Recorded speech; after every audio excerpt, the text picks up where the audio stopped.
Hey, hey. Hey, hello everyone. Good evening. Hello. We have a full house tonight. Hello. Yes, great to be back. Hey, all you knob twiddlers. Good to see you Hey on there. this side. Normally I'm in Good the to, comments.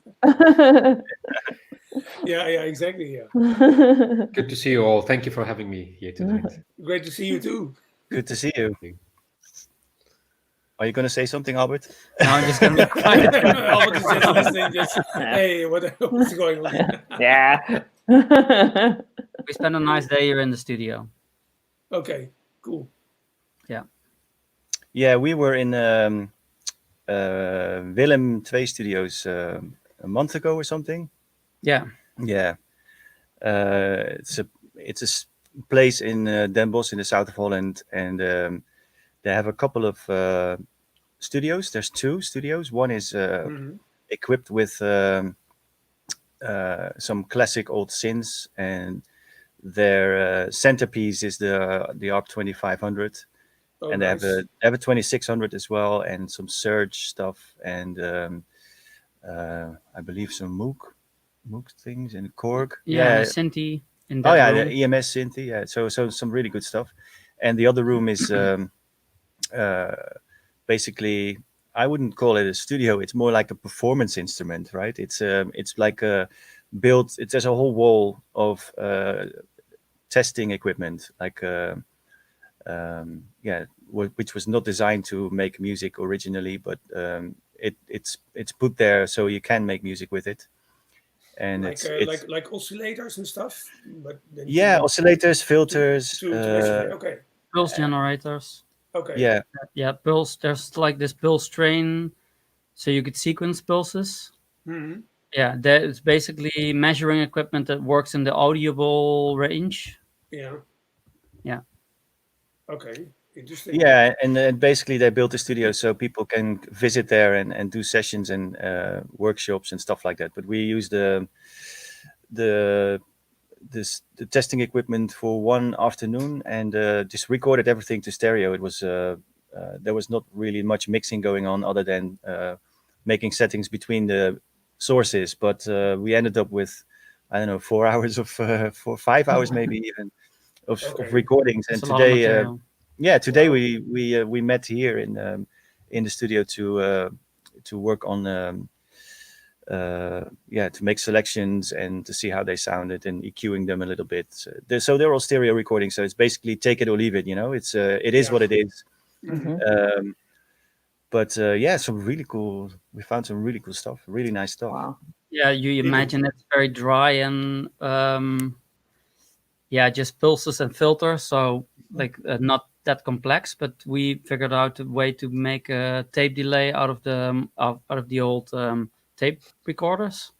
Oh, And nice. there's spring Mhm. reverb in there, so all the materials sound super organic. And of course, they're not real kick drums or hi hats or drones. It's just this measuring equipment. Yeah, and it's a whole own world, sound world, let's say. But yeah, it's nice to work with, and it's a different way of thinking about patching. It's like a modular, but then you have to throw out all the rules of a regular Yeah. modular and try to patch things together. And it looks nice too, and it's nice to feel these really big buttons. Yeah, so yeah, Built we to had a good less. time there, Yeah. I think. Cool. Yeah, yeah. Like I mean, the sources themselves are very pointy and very clicky and very dry. You know, but because there are a bunch of tape delays and spring reverbs, and also bandpass filters, Mhm. which are connected to a small mixer. You can basically feed them back to themselves and make like really insanely narrow pulses, bandpass Oh, nice. pulses. And if you run stuff through there, and you can imagine with lots of feedback and things going on, basically everything is modular, so you can feed anything back to anything else. So it becomes like a massive feedback mayhem. But therefore, yeah, and not everything is clocked either, because the tape delay has only 3 speeds, so it's Mm. always running at some speed in combination with whatever is going on in the testing equipment, but it's never really completely on time. So it's all very fluid Mhm. and very, organic, I think is the right way. Yeah, it's very nice that if you can actually have the option that not all the time everything is mathematically related. I remember when I was getting into music production, I just had a computer and I was using a very basic software, and I haven't got much knowledge or access to the internet at that time. So with that software, the way it was working, it was just 16 notes, and I couldn't figure out how to actually get out of the grid. So it's nice also to be forced not to have a grid. Yeah. I would say. Yeah, definitely. I saw some stuff on your, I don't know where, Instagram, YouTube, whatever, but you've done quite a few things with tape as well, right? Like with a tape recorder, making loops and stuff like that. Yeah. Is that because it was that at the time because that was a necessity, or just something you wanted to try out? Well, I'm very obsessed with the tape distortion, with the sound of the tape, because when I was getting into music production, I was using this very obscure software called Buzz, like Buzz. So it's a tracker. Maybe some of you guys are familiar with the trackers. So you type commands on the hexadecimal code, numbers and letters, and that's how you tell the sampler or the synthesizer to play a note or to automate a certain effect. But the environment was modular, a little bit like Max or like Reactor. Not as deep, but you could apply modulations, LFOs or envelopes to everything you want inside. Never mind. So I just had the computer, I had a mouse, and I didn't know how to sequence. I didn't know how to arrange tracks. So I was recording straight on a cassette recorder, on tape. And my stuff sounded real. Later on, I learned how to arrange music, and I learned how to render digitally. And I lost the sound. And that's how my obsession with tape began. Just the sound, looking for that sound. Well, I mean, if you're looking for that sound, go tape. I guess. Yeah, I guess. Yeah. Yes. Have you ever used tape, Colleen? No. No? Not. I mean, not with my own music, but I've been, manipulated mixes with tapes, back and forth, but never recorded anything. You mean like cutting, like splicing tape? Is that what you mean, or recording mixes on tape? Recording two. I had a dual cassette deck, and then like a single boom box, and then do tape mixing, and then recorded onto the third one. It was really not very well done. It sounds really cool, to be honest. Yeah, exactly. Yeah. It sounds like something. Sounds good to me. Yeah, absolutely. Maybe I should DJ that way. It's like a dual cassette deck. Just why not? Probably be really a hipster thing to do, maybe. Tape DJ. Exactly. Jochen was telling me in Den Bosch that he used to arrange with tape, so he would cut apart every separate sound and make loops. Wow. Because I was maybe trying to get Jochen to try something with tape, because I haven't really did that before, cutting and pasting with the broader tape. And I still like to do it, like make a fade by cutting the tape in a diagonal way. And there's simple mechanics that are very obvious but really nice to try out. But then I mean, that was in a time when that was all that was available, Yeah, exactly. Yeah. And there were some radio shows in Holland where you could send your mega mix, and I'd done a couple of those. That was the mid '80s or something, but it was basically all done on a Revox, and then with how do you say that, lineal, a ruler, and then and with a white pencil, and it takes fucking ages, but it's amazing because the feeling of accomplishment is so big when you make your 5-second edit. You know what I mean? Yeah. Like you. And it sounds nice. It sounds great. Yeah, in the end. it wasn't really writing music though. In the big, it was just mega mixing and editing stuff from records basically. I did do some looping and sort of make things repetitive. You know, sort of like the house music style, or you know, instead of just putting all fragments in succession behind each other. You know, just make loops and make endless loops basically. Just make a circle or one, you know, like maybe 50 centimeters or a meter of tape, and then make one big cycle, and then construct loops out of it. That was quite a lot of fun, you know. And then just basically record the result, and then overdub something, and then do another edit, and then another loop. It's basically endless, and it becomes really or sort of unrecognizable because you're overdubbing all the time, and overdubbing all the time. So the quality degrades, and you get like artifacts going on, and it's actually quite a nice way of doing things, because it's permanent. You know, whatever you do is you either record again or you stay with it, and that's it. Yeah. So I like the process of having that sort of binding factor. You know, it's like this is it, or take it or leave it, or it's final, you know. So that's a good way to make you work hard. Spend a lot of time. Yeah. And also good for math, calculating how long, where the snare would be, and then calculating how many millimeters would be a certain, like a bar or something. Yeah. Very cool.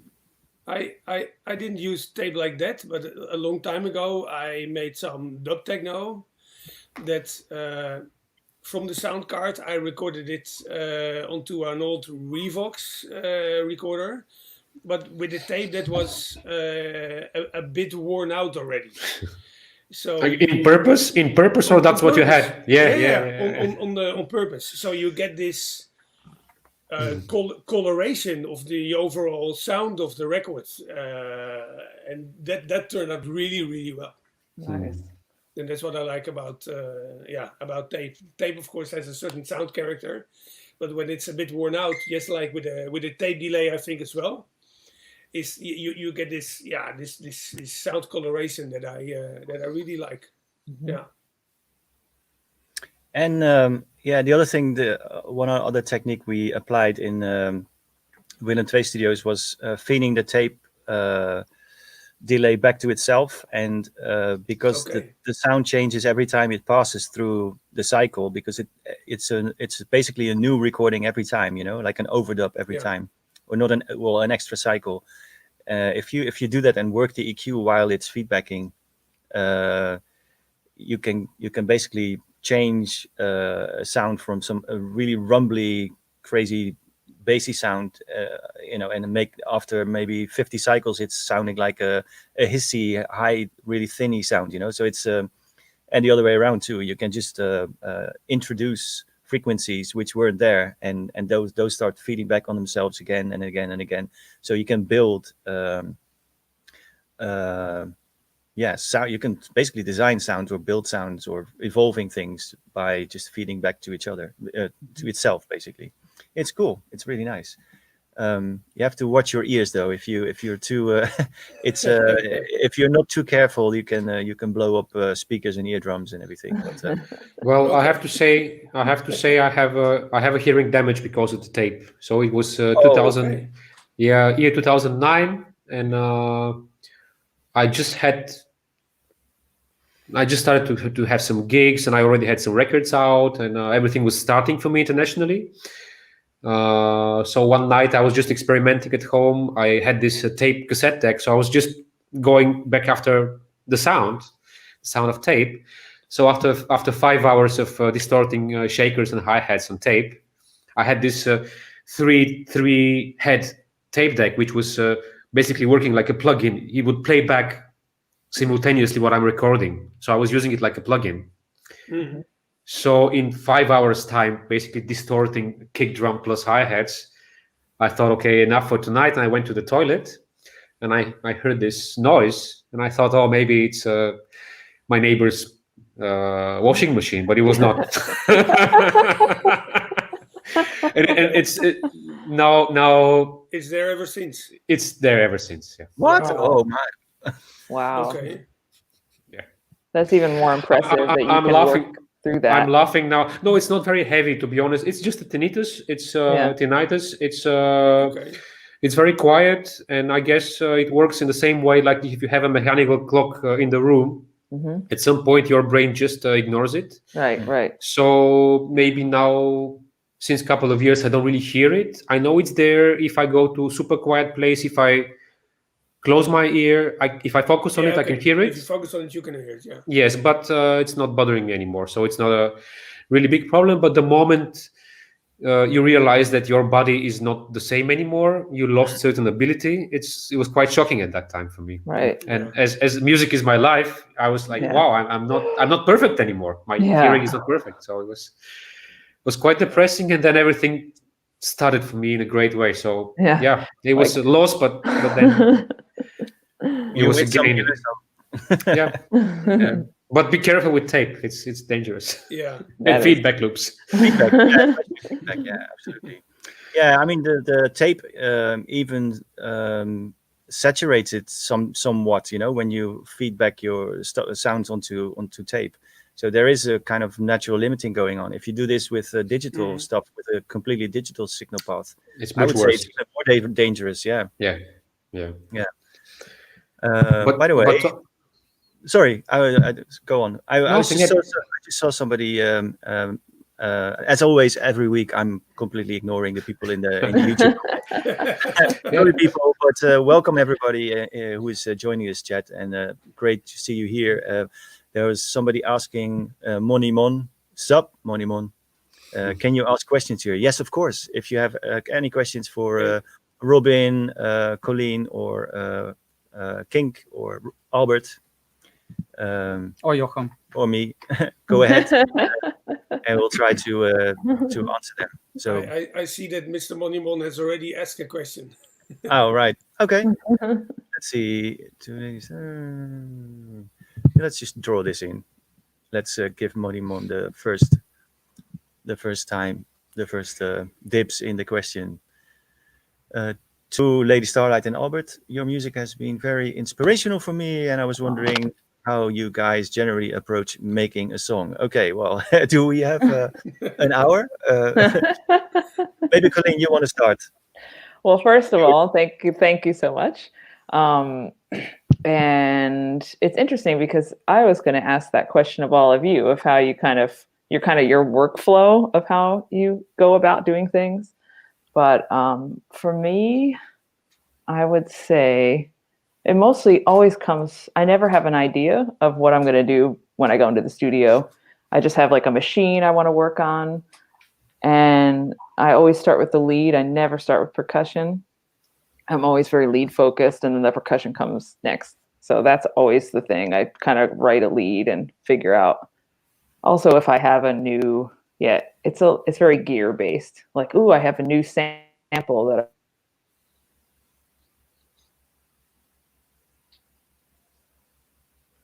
Colleen just turned into a robot. Uh-oh. Yeah, you're back. Yeah, okay, you're back.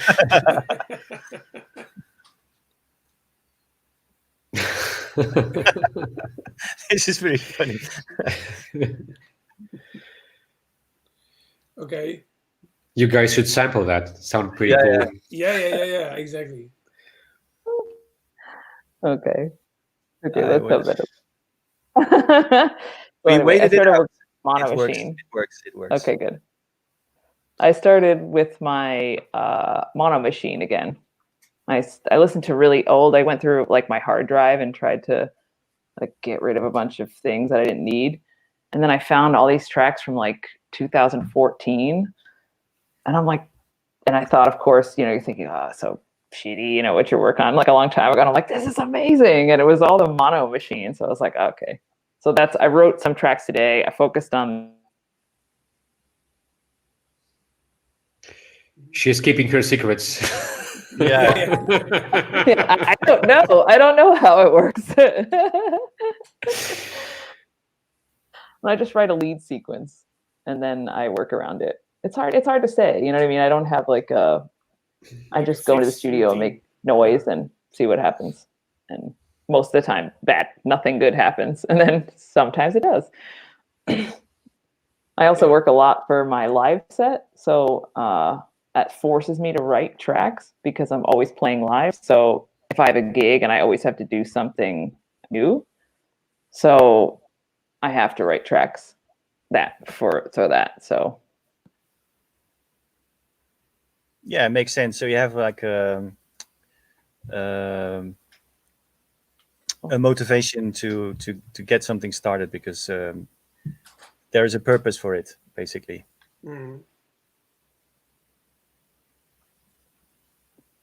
There'll be a lot of people watching, and you can't avoid it. Cool. So Albert?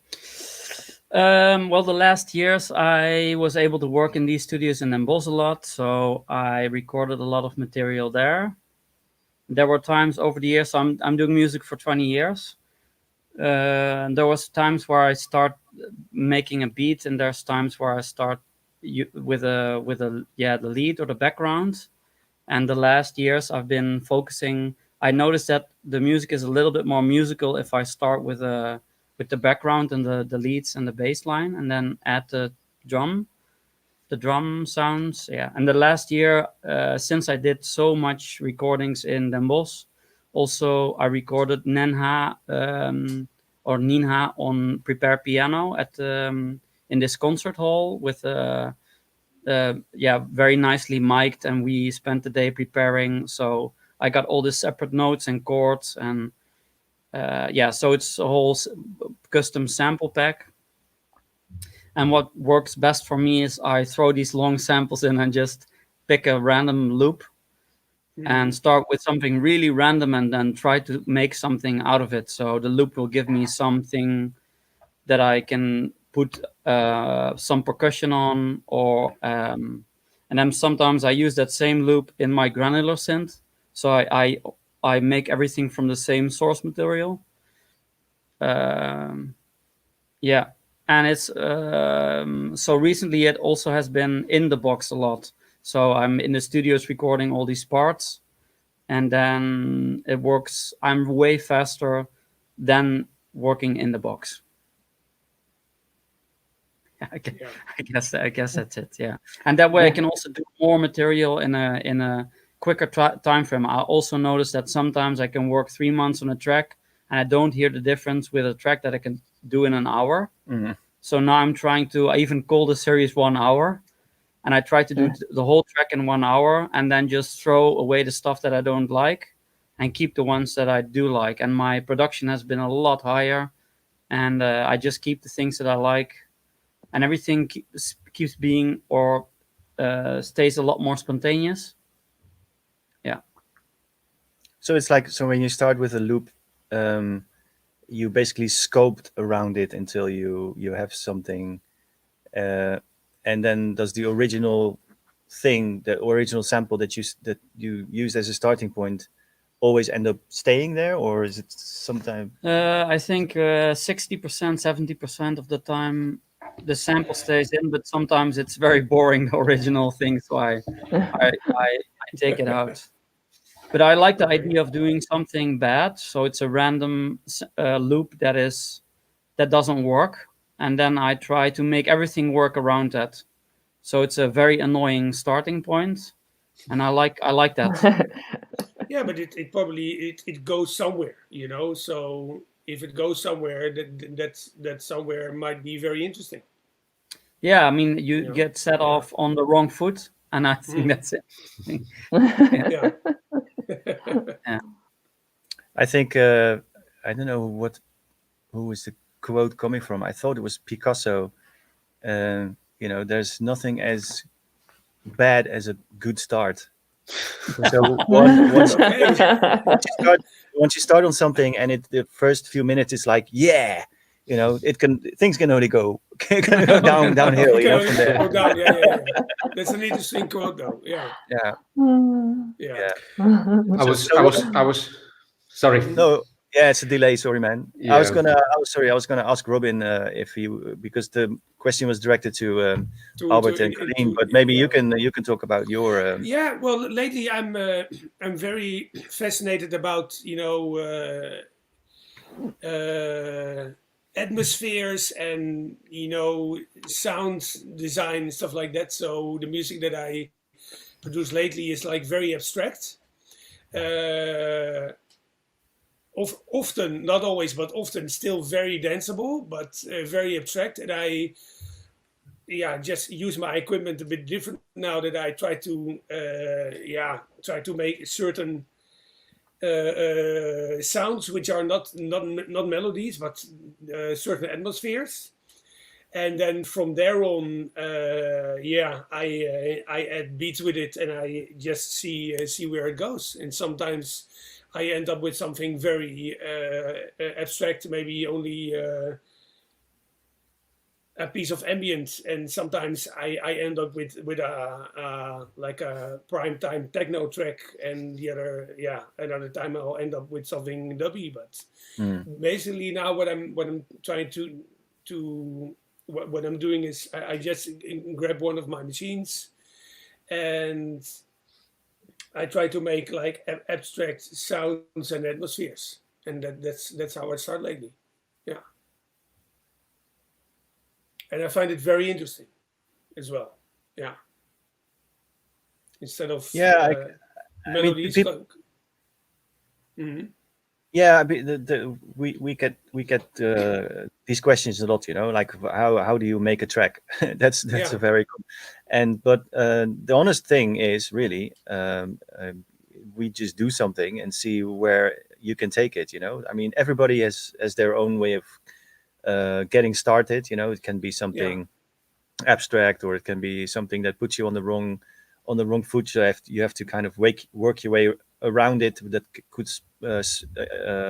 spark of some creativity, or there's all kinds of ways. But I think the best tip I would have to somebody: don't try to make the thing that you really want to, but just let it happen and see, just accept where it's going and where it ends up, and then just refine it in a way where it wants to be. Just try to make the best version of the track that sort of presents itself. And then if you do that 20 times, there's always going to be something that is very much along the lines that you actually had in mind. But it doesn't really make sense to make something out of something which it isn't, So it's better to just let the process guide you to an end result that makes sense. I guess that's the best way to approach it. I think that also it's really important just to play around and have a good time. Exactly. That's what makes instruments fun. That's why, we all like gears, because it's fun. And you have a knob and you're like, well, what happens if I do that? And and not to be concerned with the end result. When you're focused on, I have to finish this many tracks, or, then you really lose the energy and it comes out sounding really dry, like no emotion or spontaneity or anything. So never think about, I have to finish this track, never think about the end result, and just be in that moment and have fun. And that's how I think all the best tracks are made. Organically, in a way. Yeah. Exactly. Yeah. What about you, KiNK? Do you have a certain process, or do you let it happen as well?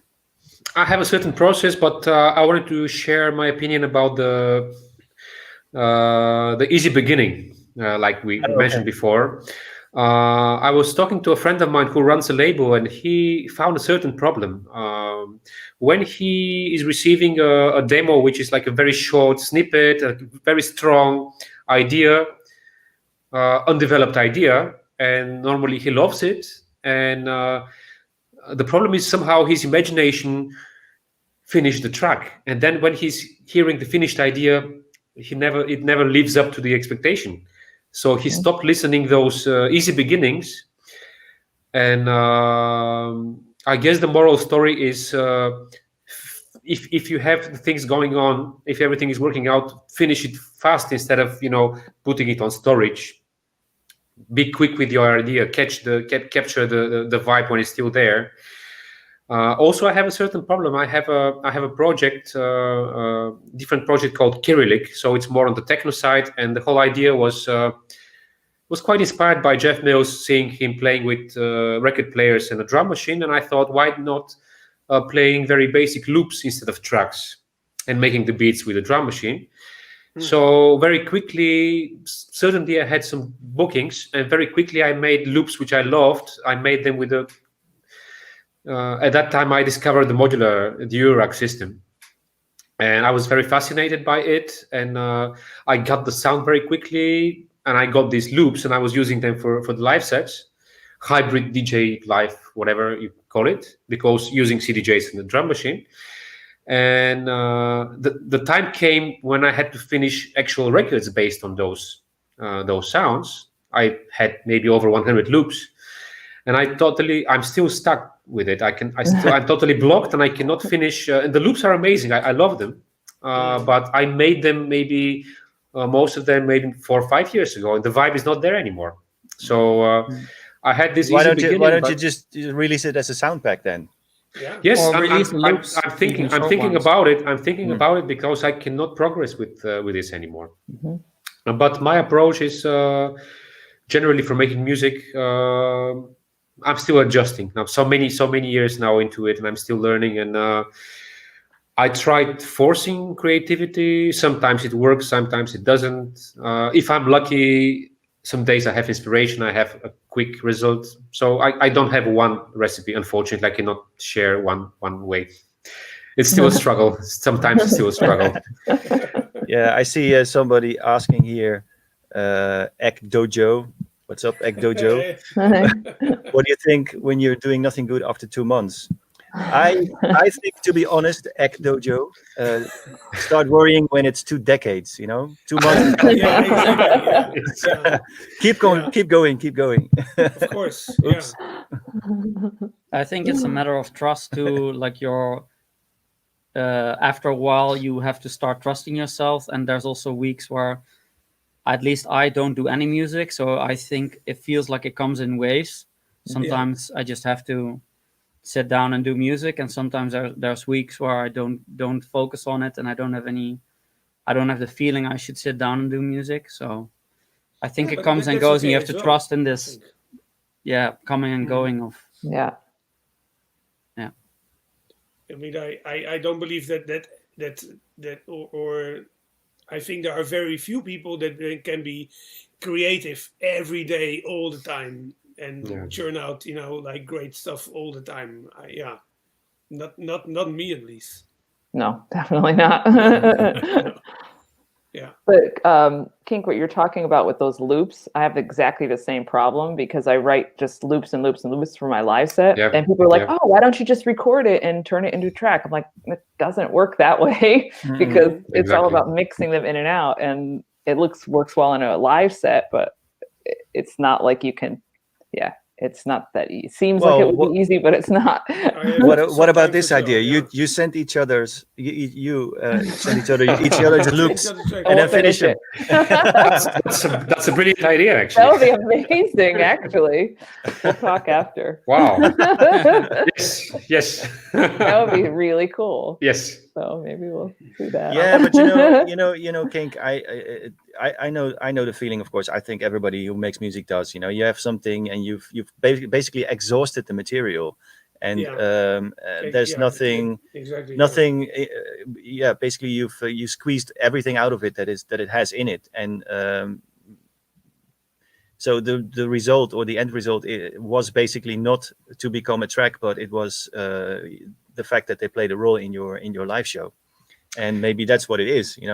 Yeah, I mean, the original idea behind the project was just to have a very simple, different kind of a live set for which I need just a USB stick and a drum machine with me. So it was just easy to travel alongside the bigger KiNK show. And I never intended to actually release music, but since I was doing some gigs and I felt some sort of pressure to give the people something. But it's ended up being so difficult because when I use those loops, they're very dry loops, like the stuff you guys did in this studio. It's just sometimes resonant filter ringed by a click. It's not even oscillators, and it sounds amazing in the room. And the room is giving you certain dynamics and reverb. It gives everything to the sound. But in studio environment or on vinyl, it just doesn't have that sound. And my only drums is a drum machine I use, and it sounds amazing in the warehouse. But when you try to reproduce it, it just doesn't work. Yeah.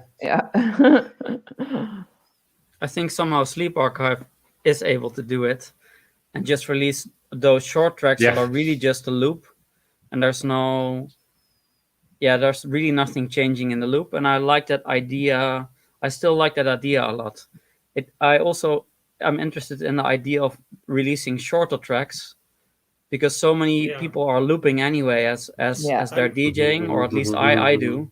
To be honest, I'm playing with the same idea. Yeah. So just have this 2-3 minutes. Yeah, why? I feel another collaboration. Yeah, but you should do a compilation. Oh, sorry. Yeah. Called Unfinished Music. Twiddlers. Unfinished business or whatever. Yeah. But indeed, are many people sort of reinterpret when they play other people's music, they sort of reinterpret it into loops anyway. So so then I'm beginning to think it's okay to release music that is not like a super stylish, like track with a beautiful arrangement, but leave it more abstract and more toolish in a way. That was techno anyway, right? Exactly. Exactly. Yeah. Full circle. There you go. Yeah. There we go. Yeah. Interesting. Unfinished business. I like that. Yeah. It's usually the best tracks too that are like Imperfection. Yeah. Oh, I totally agree with that. It's like something is when you hear a person making it, like if something is muted and the tail is cut off. Like that's my favorite thing in a track. So I like when you can hear that a person is behind doing something. So it's like music is a lot more organic. Humanity. Yeah. Yeah. So when you hear those imperfections, you're like, okay, it's a person there. I feel more connected with a track that sounds like a person is making it. And I think that's a natural thing that people tend to kind of forget and get so obsessed with perfection, because it's hard when you're looking at an arrangement and it has all these bars in it. It's just an absolute You're trying natural, to get to 6 minutes. Exactly. And you're like, and it's a natural like human instinct. If something's in a grid, you want to fit it into the grid. So the more visually people are doing things, the less human it sounds, and the less I personally connect with it. So that's why I agree. Totally. Yeah.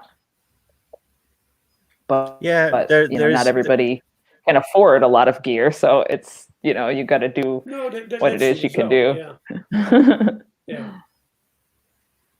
Yeah. I mean, basically, if you're making dance music, you're making tools for DJs to play in a sense, right? So the choice is up to you as a producer how much room you leave for the playing DJ, for the people who play your music out. How much room you leave for their interpretation of what you have done. If you fully arrange something and if you basically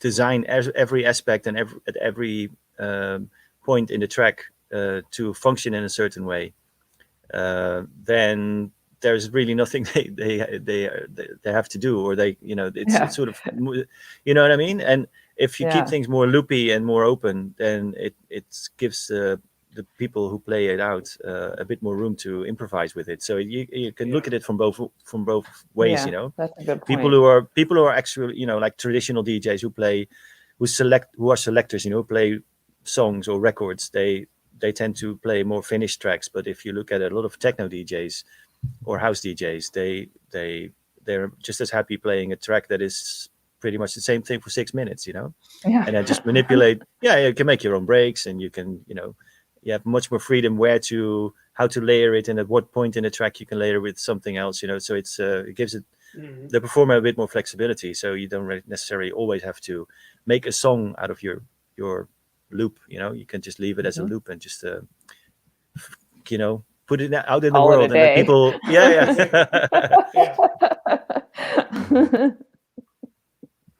So weird that those things that work in a club, like you mentioned, KiNK, just the drum computer and a bleep, and you have a hard time pressing that on record, although you know it would work well in a club. I have that. I have a really hard time. You want to make things texturized. And although you know that also when you're playing live, actually, this is a good example. If you go back to the moment where you're just playing the kick drum, everybody knows that when playing live, it's like the best moment in the live set. You know, you have built up something, and then you're like, so that, yeah, it's very very minimal. It's really just one kick drum. So yeah, it never fails. I guess it's about confidence to put that out as a track. Actually, let's talk about playing live, because I think everybody here is also a live performer, or even so. KiNK, what is your approach? Do you have pre-programmed stuff, or do you do everything on the fly? What is your, or do you? I guess you have several done it several ways in several setups, but. When I see you doing stuff, it looks like you're doing a lot of things completely improvised, right? Well, I'm gonna try to be short with this, but so I funny. No, go for it. Funny enough, I didn't want to play live. For me, electronic music was meant to be studio music, and the best way to perform it was to play records. That's how I always imagined it. Okay. And I come from a DJ background, and I just imagine that it's the way it should be. You make records in studio, you spend 1 month to make a track, and you play the record. That's how it used to be for me for a long time.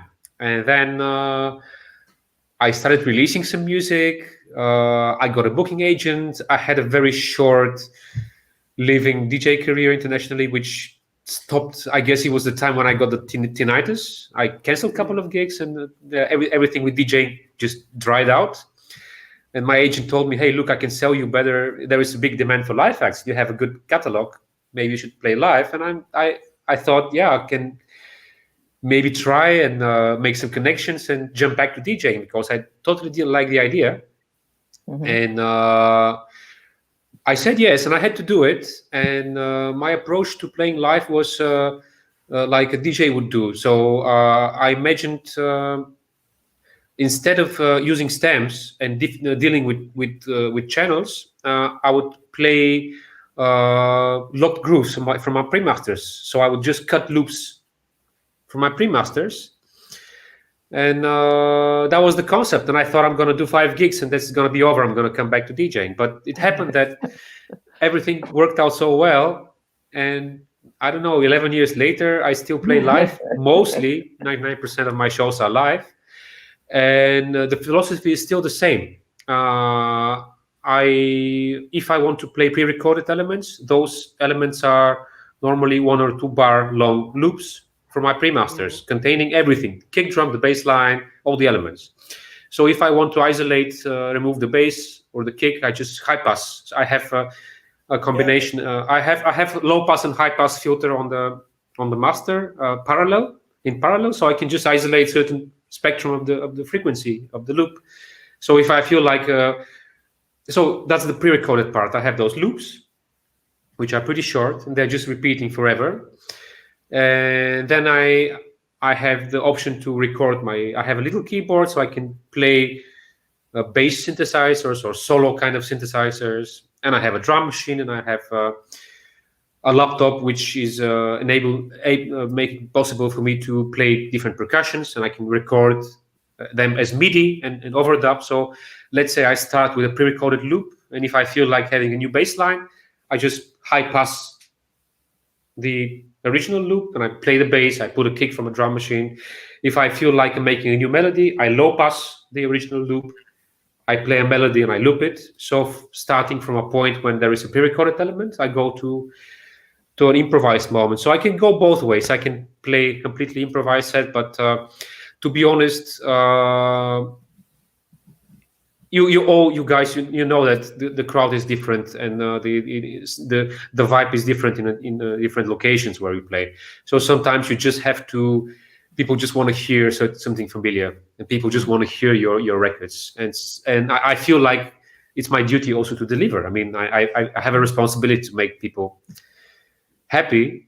So in certain places, I just feel like, yes, I'm going to give you what you want. And some other places, I feel the crowd is more adventurous. We can take a different journey. So then I improvise more. So I guess it can go both ways. But so technically, you're basically. It sounds like you have just enough and not too much and not too little to be able to be very flexible and very articulate with whatever you do. So basically, the stuff you do is big gestures and big movements. But it's all very, very effective. So you can change it around in any way you want, but yes, it's still very manageable. There's not too much going on. Exactly. Yeah. And I think what I realized that it's very, very. Sorry, I'm translating Bulgarian to English in my head right now. So what I wanted to say is. Yeah, people enjoy certain energy, and I can transfer my music better if I am with the people, if I look at the crowd, and if I have to think about thousands of channels and I have to think about many levels, it's distracting me from communicating with the people, and then having this kind of a DJ approach with the pre-recorded loops being loops. Well, the result at the end is almost the same. I can still play with levels by filtering certain frequencies, but I have a safe option of like not really thinking of too many layers and stuff. So yeah, I guess the simplicity gives me freedom to enjoy a bit more. And what are you playing from the vinyls? Because I think that's an interesting aspect of the thing too. Very good question. My wife is a singer, and sometimes we do shows together, but it's not possible to bring her every time. And I thought I have to have a source. Obviously, if there are vocals, I'm not singing the vocals, and I thought not yet. And I thought if I don't have a vocalist with me, I would love to people to see the source. And I decided the turntable is going to be the source of the voice. So I just buy a cappella records and I play around with loops. I put a tape, and if I'm lucky enough, I manage to loop certain area. You guys know that if you have a record which is 133.33 BPM, most likely you have a perfect loop. So I'm just spending hours and hours with tape. Putting on the okay. So it keeps skipping in the same loop. And then you're cutting vocals on dub plates, or no? I wanted to do it, but for the past 10 years it was just gigging, and I never had the time to do it to make the dub plates. And also I use these stickers for it. Yeah, they're perfect. Oh yeah, because they have a round exactly. edge, you know, and they don't make as much noise as a square sticker. Exactly. But I use a computer. The computer is the heart of my system, and I'm still. I don't know how to say it. For me, the computer is a necessary evil. I find it's the best tool of expression for me. It gives me freedom, but at the same time, I would love to go just with a drum machine and a synth and experiment. Oh, so Robin just disappeared. Robin is like, he'll be back. Down with you guys. Yeah, I'm out. No, I think your live set, KiNK, is also shows that you don't need to travel with all this vintage gear. You know, I always enjoyed watching your videos about how you play live. Thank you. And yeah, I mean, especially if you're traveling a lot, you're always thinking about weight and also having your gear in weird places. So you might also not want to take this vintage gear, so that if something gets stolen or breaks, you can in any location get the same machine from a friend, because it's so forward. Exactly. The choice. So yeah, I think that's super interesting to do, and it also makes it, I guess what I'm thinking now is it makes it a lot more approachable for other people to play live, because they think, oh, it's just this and this machine so that's cool. Yeah, well, in the beginning, it was just a practical decision because I haven't got the budget to buy a Model D by Moog or TB303 or 909, and then also traveling was it still is challenging. So it's just a practical choice, and even now when I buy new equipment for the live set, the first criteria is the size, the second criteria is the weight, because there is a weight limitation for the hand luggage, and then if it does something, it's great. But it's not the main. You'll make it work. Yeah, weight and size is always a challenge for bringing a live setup. Absolutely. Yeah, not everybody. But I have to say, I was always jealous when I see the other people having a little modular and a nice 909 drum machine on stage, and then some nice analog filter, or taking the risk to ask for a big, nice mixing desk, which I prefer to bring. Mostly, I prefer to use what I bring, not to ask for equipment. For me, it's a bit risky, but at the same time, I'm thinking, wow, I wish I was the other person. On their riders, the 909s. Yeah, but so that's crazy to me. What I experienced with 909s on a rider is, I used to bring my own 909 to gigs all the time, because if there's a 909 on the rider, every 909 is different. And so every 909 sounds different, and sometimes there are things deep within the 909 that are behaving different than what I'm used to. And then if I have to stress before a gig to fix that, that's something that I really don't want. So that's why I never made use of any equipment on a rider.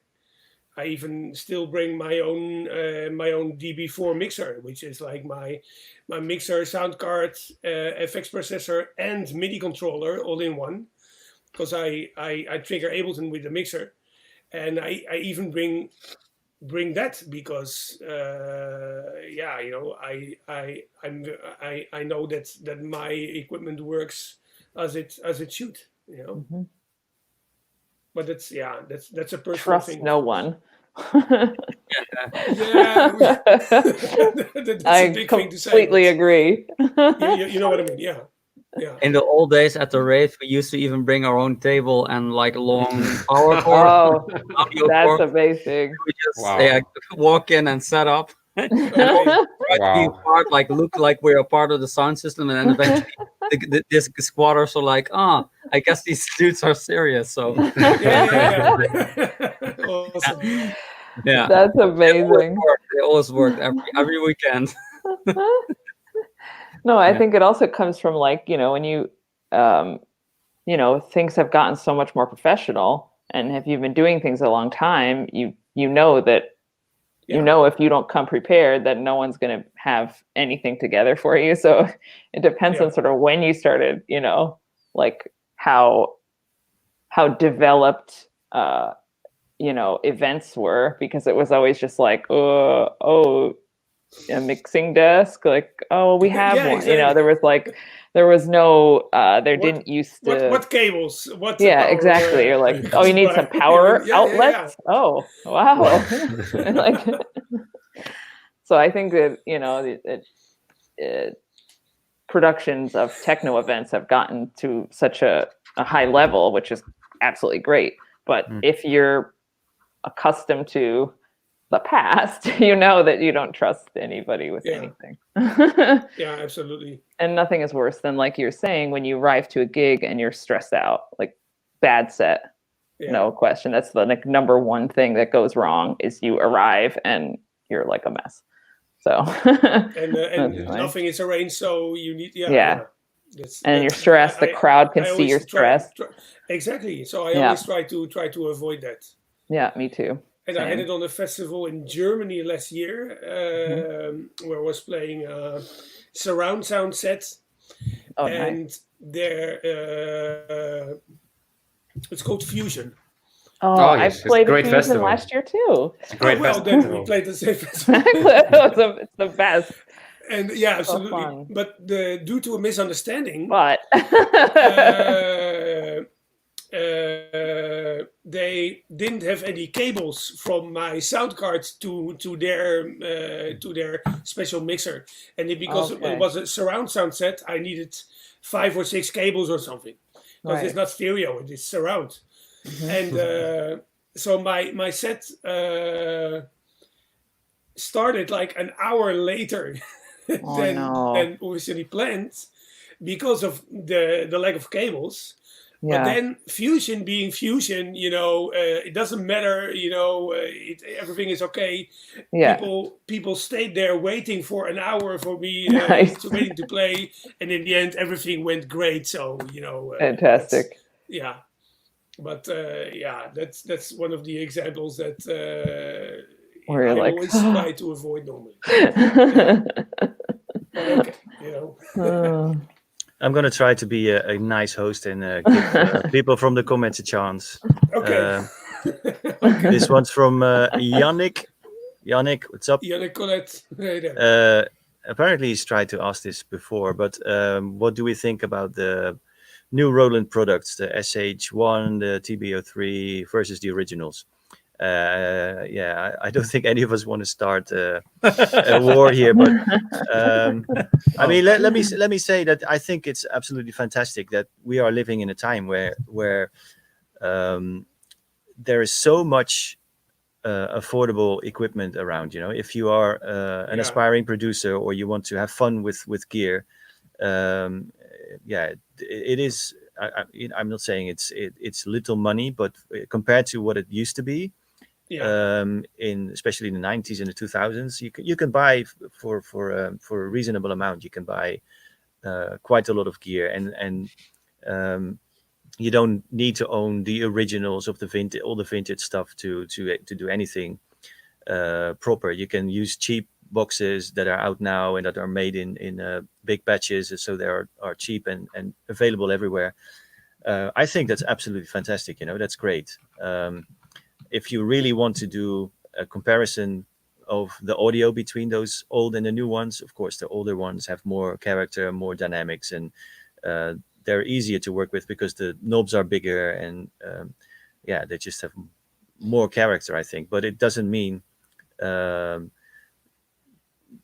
that's not a guarantee to make something good, If exactly. I mean, any tool is a tool, and you can. It is so it's it is. If you really compare it, there is a difference, but does that matter?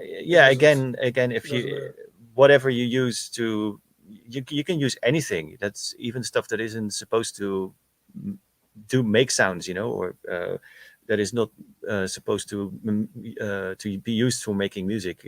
Anything that makes noise can be used to make sound, to make music. Yeah, so exactly. Yeah, or Game Boy.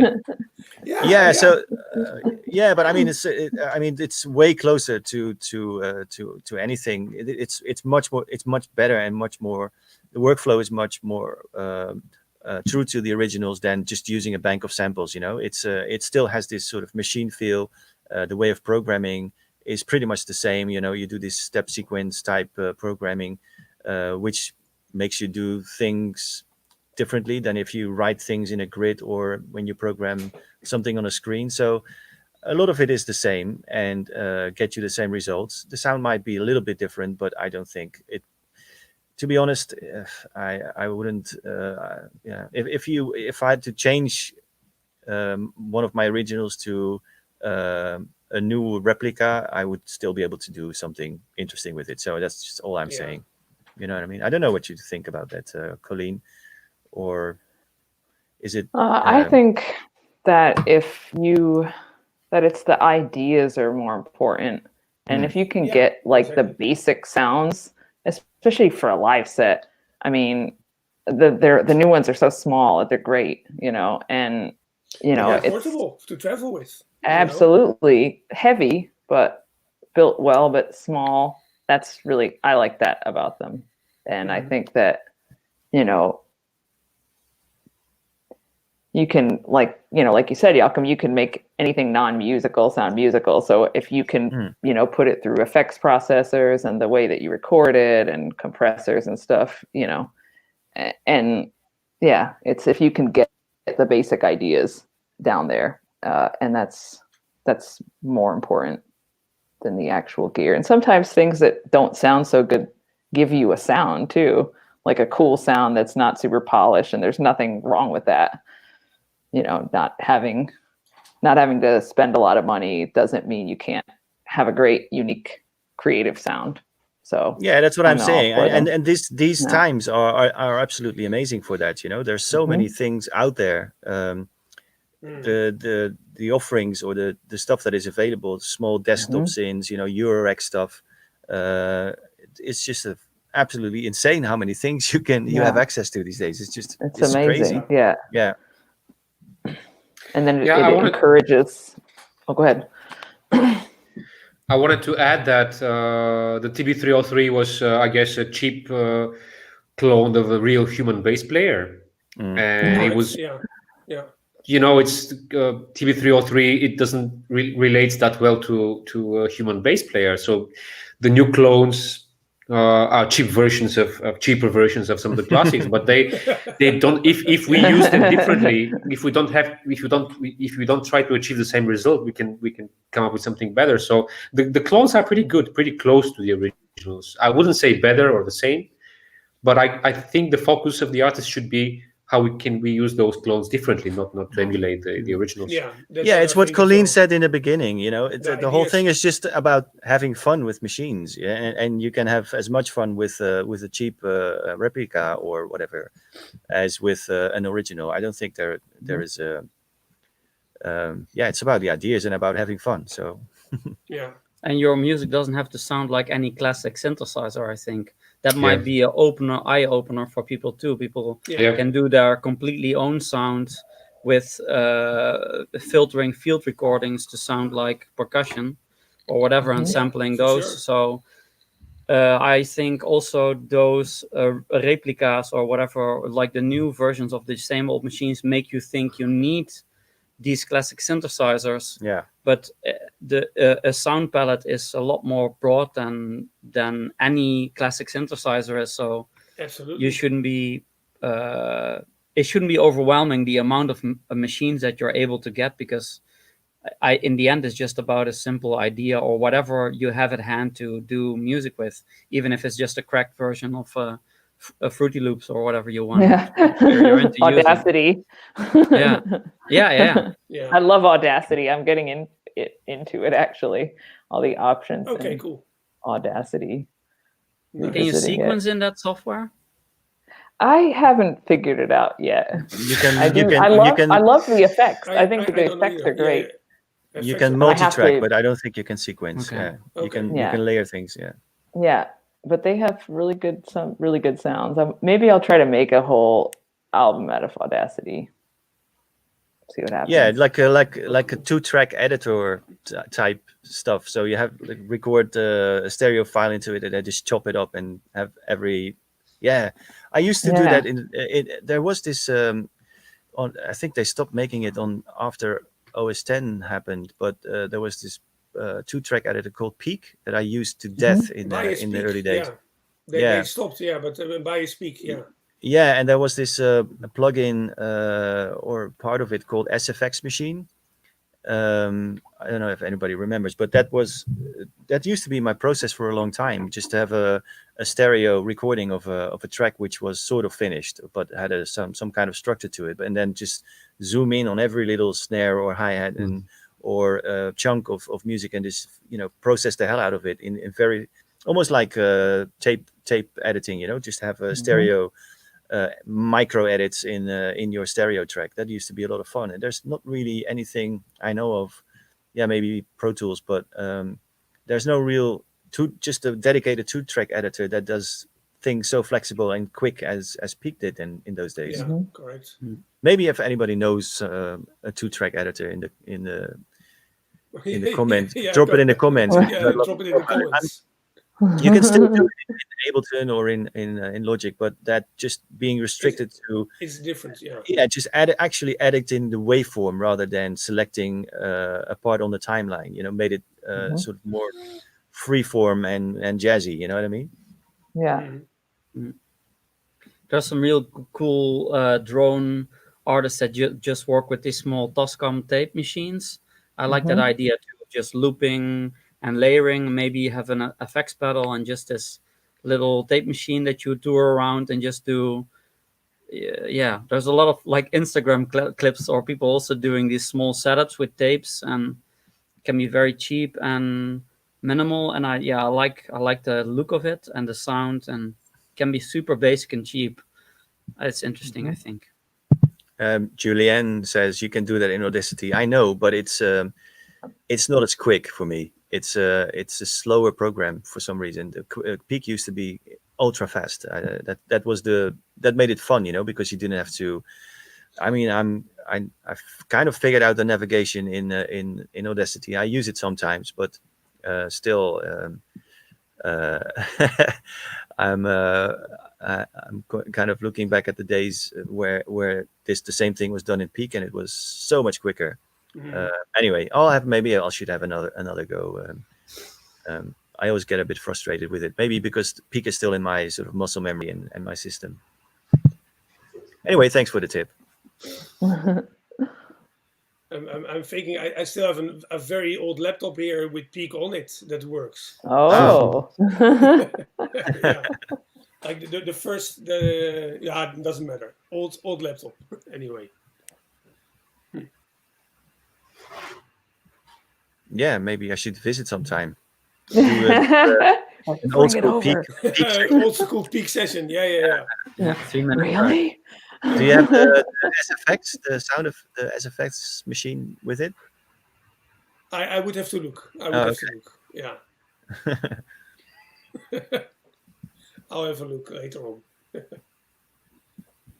Yeah, 2-track editing.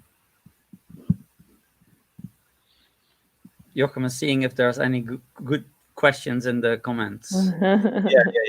Yeah. Continue talking, people. I'm just. No, I like this question though. Yeah. Which one? A little further up, scroll. And Which the one? question, if you would, this one. This one? Yeah. Right. Okay. Well, then you start. Very deep. You start.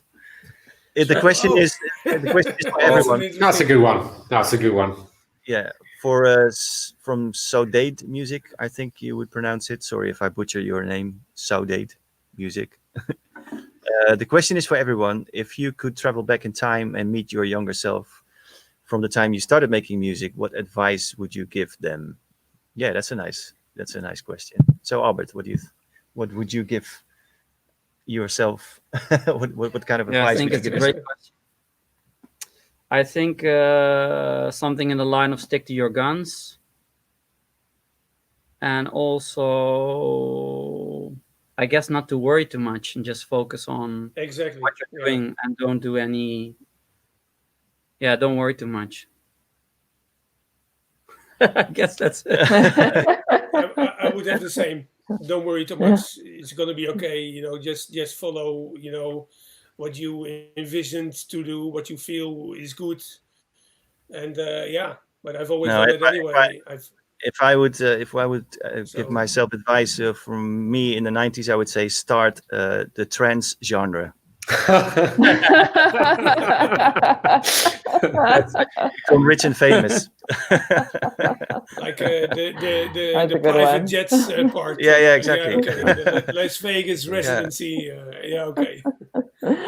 There's a trance artist probably visiting Joachim next week to steal his technical knowledge about the gear. So, yeah. No, but Okay, well, I there you don't know. go. I think if I would really answer that question, I would probably say to myself, don't overcomplicate things. Yeah. You know, that's it. I mean, yeah, I've learned to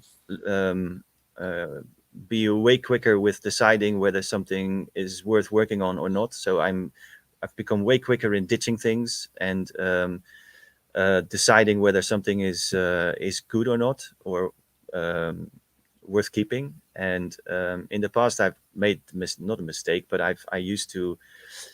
It used to be harder for me to let things go, so I would spend way too much time to fix things which weren't right, you know. And now I'm like, okay, it's not working. Bye bye. Yeah. Next, you know. Mhm. Yeah. Yeah. Interesting. Yeah. I guess for me it would be if I can. Sorry to interrupt you guys because of the latency, Yours. but if I can give an advice to myself, I would say something similar to Joachim. I would say keep the music simple and unfinished a little bit because um, overthinking, over processing, and over programming my music, I set the bar so high in a way that people, I guess, expect me to spend to program my music to perfection, and I don't. I'm quite fascinated by music which is not finished, Yeah. but I don't have the balls now to come back to it. I would love to, just release a kick drum with a loop with a click or something, but I guess. What do you mean by you're fascinated by music that isn't finished? You mean your music that isn't finished, or any music that isn't finished? Generally. Oh, really? Generally, Okay. yeah. Okay. Why? What is the why Because you have the fascination? I guess because my imagination is triggered and I can finish okay. it with my mind. Okay. But with most of the records I did, they're quite overproduced and quite programmed, and I also do have respect to the people who buy my records and come to my shows, and I'm happy to make them happy, but I set certain bars, and sometimes I just would want to release a kick drum with a click, and I wish I started like that. I wish I was doing just things more simple, not overthinking, not overcomplicating. You can start an alias for that. Yeah. I guess that's my problem. I'm overthinking everything, and I think if I have to deal with a couple of aliases, I'm gonna go crazy. Okay. So yeah, I guess that would be just I would say to my younger self, just make things simple and don't overthink. Yeah. Well, you could do a KiNK project or a KLINK project or a kick project. Yeah. Well, I guess I can launch a project of inventing names. Yeah. Variations of names. Yeah. Yeah. And what advice would you give yourself, Colleen? Oh, that's tough because I feel like everything that you learn throughout your career is valuable, that you need to learn it in some way.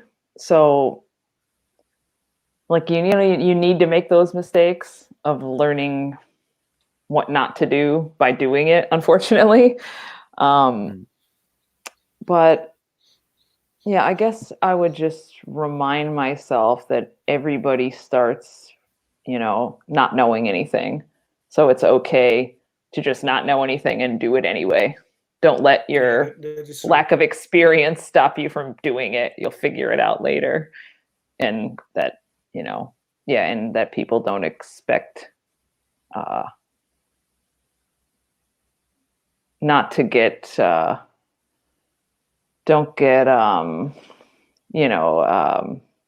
tricked or fooled. I can't think of the right word, by the idea that perfection is even possible. So it's like, just do it. Like Nike, just do it. Ultimately. Those are all real good tips, I think. But I do think you kind of have to go through all that and do the wrong thing before you can find the way that you do it right. Yeah, Fix to your be own honest, problems. to be honest, I think I feel quite comfortable in the place where I'm not knowledgeable.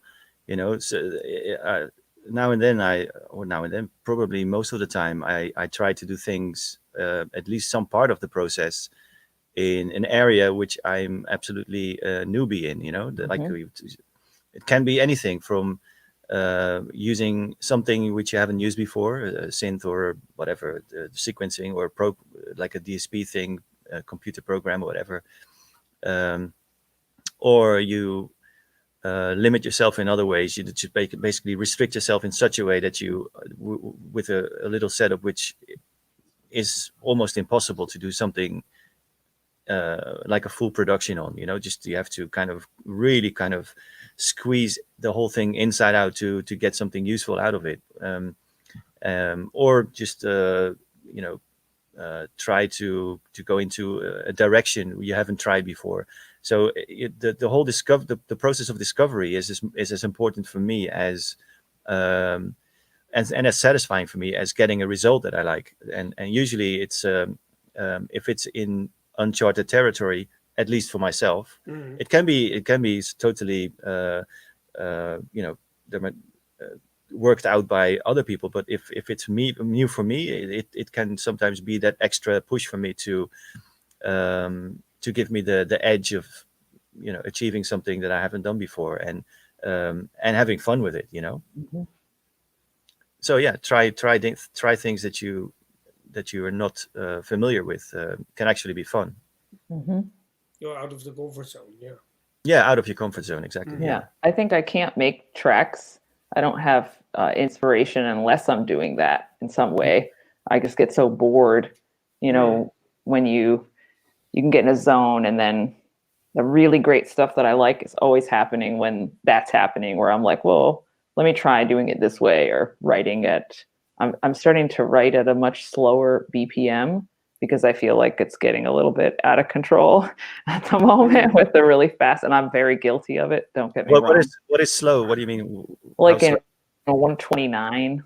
Oh, I thought you were going to say 60 That's or slow for me. No. 20. No, I mean, like, as opposed to I always work at 140. That's my default, like the entire time I've ever made techno. Okay. So for me, slow is like normal, maybe. But it's really, the BPM makes a huge difference. It's actually really so much more difficult to work at a slower BPM, because the faster it is, the more you get energy, and things kind of, work off each other, syncopate in like a certain way in the range of BPM.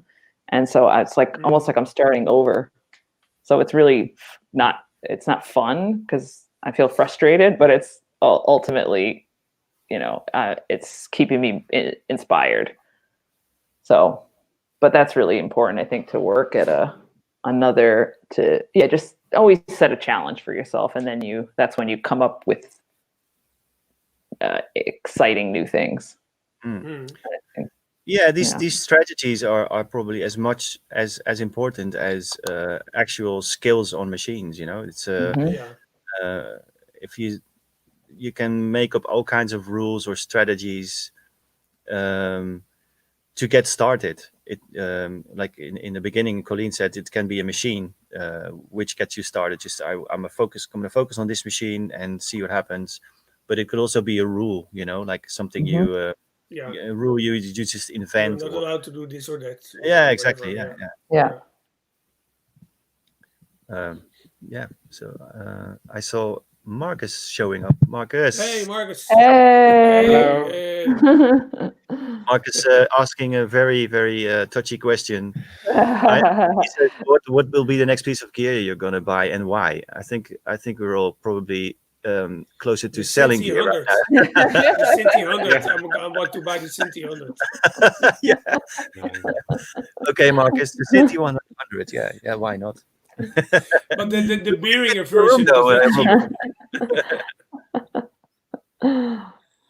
Would the Synthi 100 fit in your room, though? I mean, I don't think it could come to a door. I remember somebody saying, it was Luke who got the Colossus, and he has a Colossus, and and he ordered it before he even knew it was it could come through his studio door. He told that story. That was interesting. No, I think the Synthi 100 would probably fit if I would get a lot of other stuff out.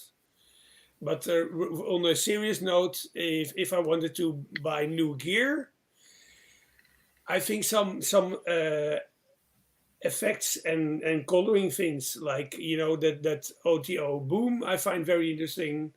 There's an overstayer modular channel that I find very interesting, but I also find from Electron the Digitone, the FM synth, I also find that one interesting. So regarding gear, it would probably be that. Yeah, Marcus says he will come around with the Pulsar 23. Yeah, that's yes, Pulsar 23 as well. He recently got it. I'm very Yeah. curious to know how he's getting on with it. Me too. Yeah, has anybody checked out the? I forgot the name, but they did a sequencer as well. Soma just released a. For the Lyra and also for the Pulsar. It's the yeah, what is it called? Ornament. Ornament, yeah. The ornament, yeah. That looks really interesting too. Yeah. Yeah, absolutely. And our friend Surgeon Tony is here. Oh, Hey, Hi, Tony. Hi. Awesome. looking good in the photo. Always looking good. Tony's always looking good. He's the man with the backgrounds, the interesting backgrounds. Yeah. Yeah. Awesome. So, are you? Do you have anything on your list, KiNK? Anything? Yes, I'm just checking the name. Yes, I have a very simple device. There is this very cool company called Bastel Instruments. They do a lot of modules. Yeah. And they just released the Midi looper. I'm obviously very obsessed with looping everything, so I guess that's gonna be it. I'm gonna buy this one. It's Midi. It's called Midi Looper by Bastel Instruments.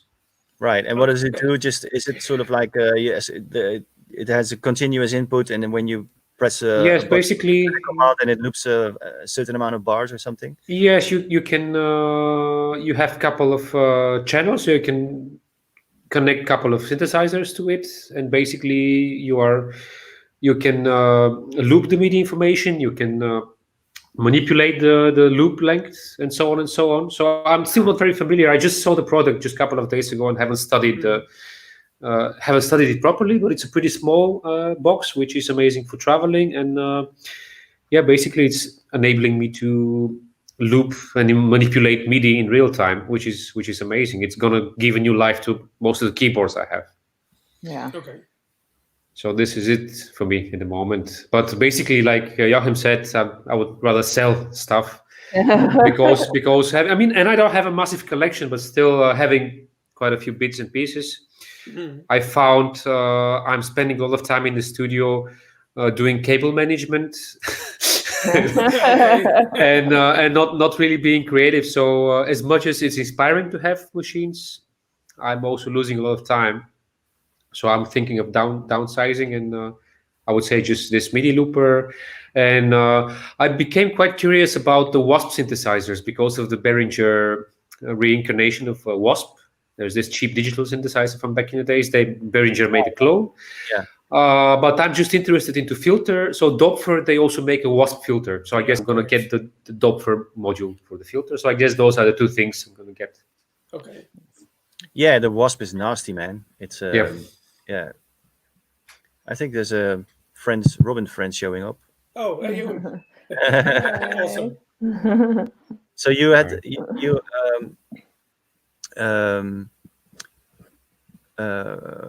I think it's the same for you, right, Robin? The Pulsar would be on your list. Yeah, absolutely. The Pulsar, the ornament, of course, because I have a Lyra 8 already, and you can use it as a sequencer for both the Lyra and the Pulsar, even at the same time. So yeah, that is really interesting. Yeah. And you, Albert? The FOB filter I finally need to get. I don't know if that's the FOB piece filter. of gear. Yeah. Okay.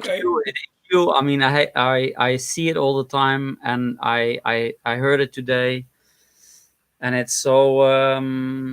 Actually, I think it looks ugly the way it looks, but it's so precise and it looks so logical, and it has nice features. Yeah, I'd love to get that little software.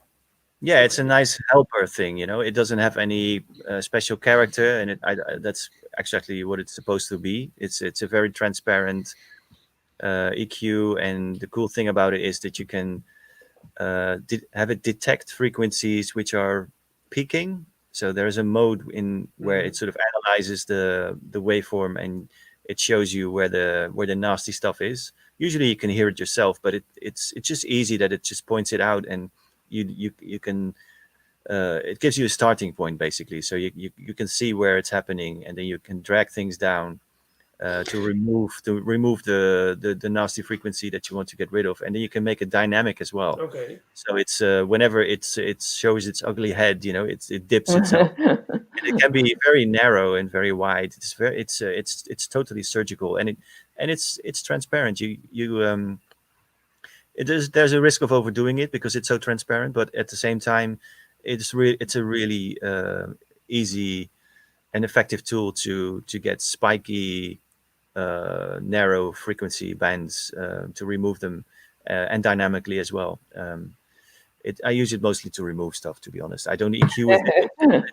It's just a surgical problem solver, if there's. So it came in handy today because the peaks you get with the testing equipment sounds, they can sometimes be absolutely insane. They are such narrow peaks that there are very very few tools that are there to get rid of them effectively without destroying the sound, or to take away too much, or to change it in a way that you don't want to. But this Q3, was it called? Yeah, Q3? Pro Q3, like Pro Q3. Synchrotron is saying. Yeah, Synchrotron, Subman.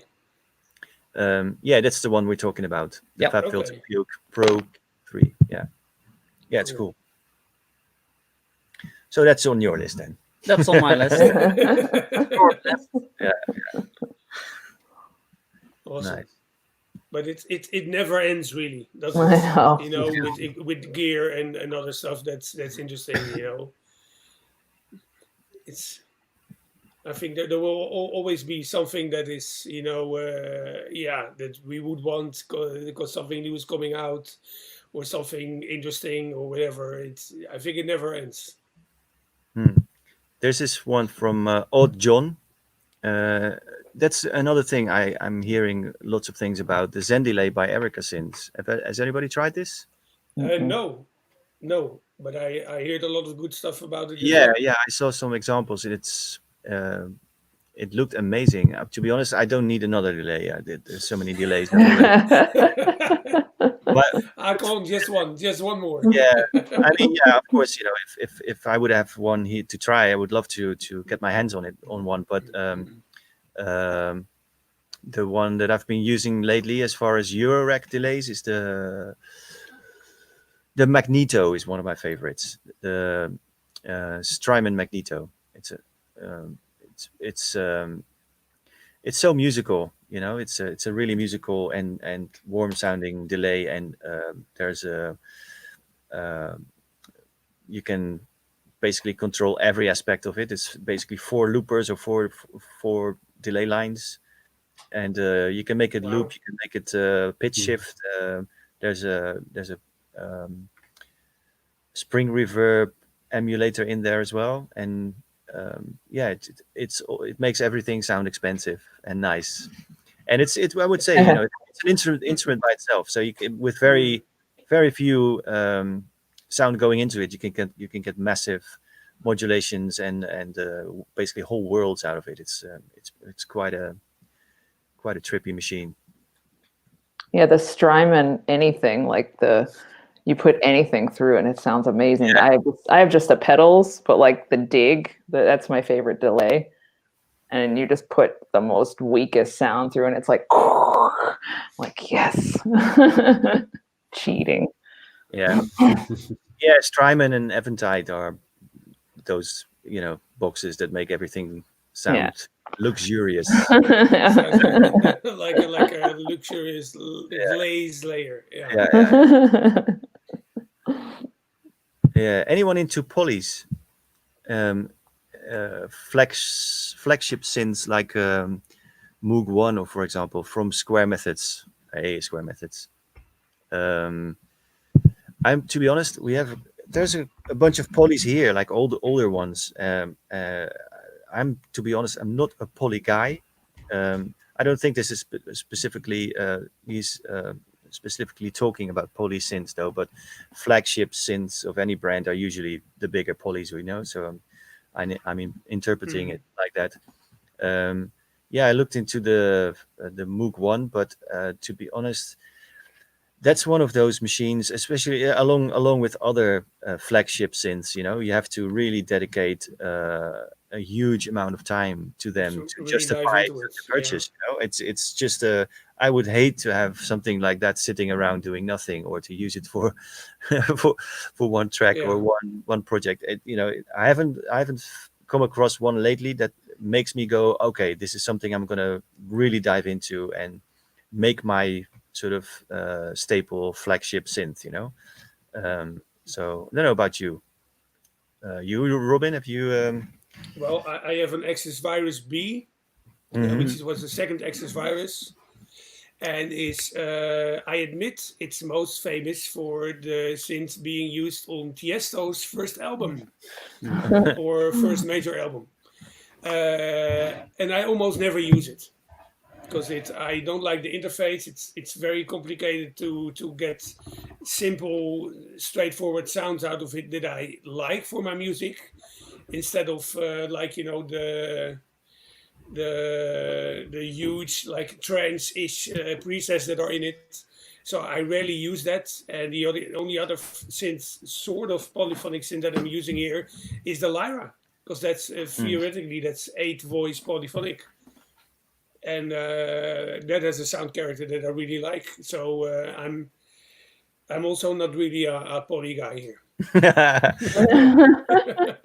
Are you a poly girl, Colleen? Actually, I don't own one poly synth. No. Okay. Yeah. Not one. No.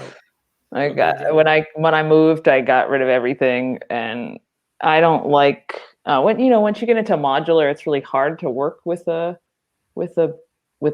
big synth, because then you can't control anything, and once you get used to being able to route everything the way you want, you're like, oh, well, I don't want to do it that way. What if I want to change it? So that's it.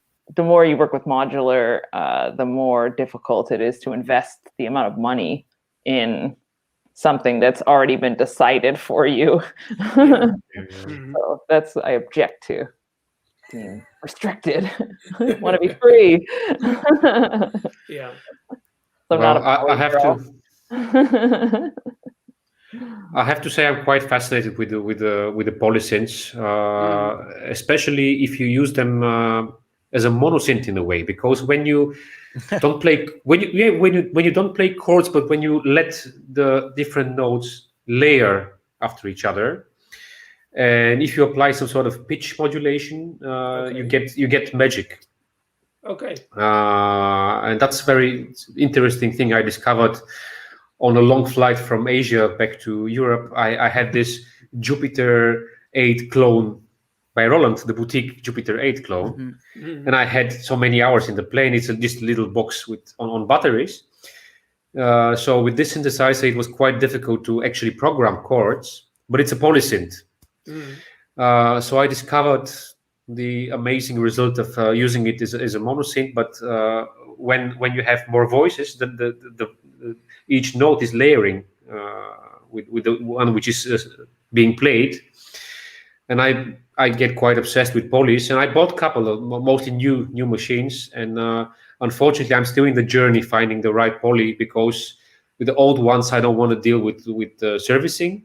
The new ones I have, I'm not completely happy with the tone, either with the oscillators or the filters. Okay. So I'm still hunting, and I saw this synth called Udo Super 6. Basically, it's 12-voice poly. But I would recommend the people just to check it out, because technically I cannot explain. What's the name again? It's called Udo, UDO Super 6. It's using a new oscillator technology called FPGA. It's essentially a digital oscillator which is working on a very, very, very high resolution, like let's say 96 megahertz. I'm just giving an example. I'm not sure about the parameters, but it's working on such a high frequency that it cannot have any kind of digital artifacts. So it doesn't have to be, nothing have to be filtered out of the oscillator sound, considering it's a digital oscillator. So there is no any unpleasant artifacts. So I'm curious about this one. I'm still hunting for the right poly, but yeah, I would say right now I'm fascinated by using a poly as a monosynth or using a poly as a modular synth. Okay, so I think you don't count like a fully a poly guy because you use it as a monosynth. So but you're sort of in between mono guy and poly guy. I think we found another good argument for vintage versus clones, because I don't think anybody's ever tried to get a real Jupiter 6 on a plane and fool around with it. True. Try that, eh? Yeah, I think it's actually one of the better. It would be an expensive ticket. It would take 4 seats. Be offended that you cannot connect it. Be offended that you're not able to connect it and all. Yeah. It would be very, very interesting to ask the flight attendant, "Hey, can you please get some power to plug my Jupiter 8 here and play around a little bit?" and then be all offended and bent out of shape that you're not able to plug it in. What kind of service is that? In economy class, Fantastic. On EasyJet. Ryanair economy class. Yeah. What do you mean I'm not able to plug it in? I've been lately. I've been able to play with the Novation Peak, which is a polysynth. I want that synth. What do you think? I love it, and I've been playing around with the Korg Mini Log as well, the silver one, the first one, and I really like that one as well. And they're both polysynths. Yeah, the Peak is. I didn't get to answer the next thing I was going to get. I wanted is the Peak. I need a polysynth. The Novation Peak, Yeah, I really played with it in Berlin at Jazz Music because they had it in stock there. And you can play around with all kinds of synths there. And that's a dangerous place. I know, especially for your wallet. I'm like, that one in Snyder's is terrible places. If you guys have the space and if you can sacrifice the money, this is the Summit, which is the twin version of the Peak. Isn't it like the keyboard version? I'm sorry? Isn't it like the keyboard version of the Peak?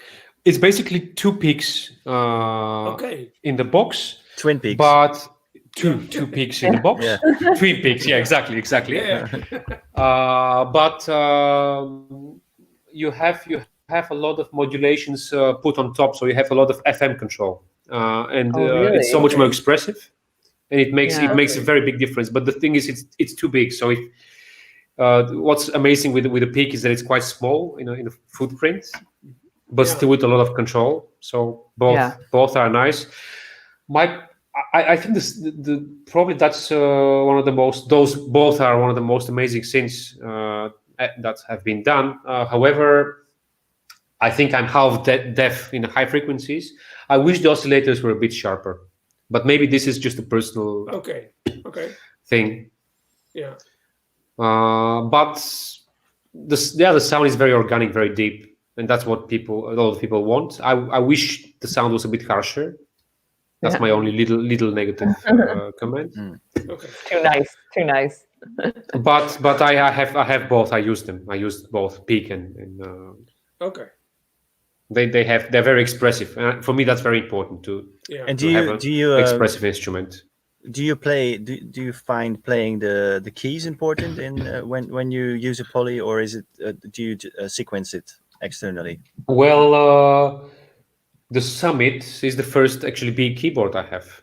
So yes, I found with this one particularly because you can make it very expressive having a keyboard. Yeah. I guess compared to the old polys with keyboards, I think it makes very big difference if you have that kind of a modern keyboard where you can use aftertouch, you can use velocity, you can assign, you can make choices, you can make different assignments. So with a modern synth like this, I think it makes sense to have a keyboard. I'm not great at keys. I'm just banging. I mean, sometimes I just do drum sounds with it. I just make a crazy FM settings, which is very atonal, very noisy. So I would rather just use it as a percussive instruments by just hitting random keys, not really doing something melodic. But yes, it's very expressive. And with this machine, it's nice to have to use the keys. Interesting. Do you have any favorite polys, Albert? No, and I never really been into them.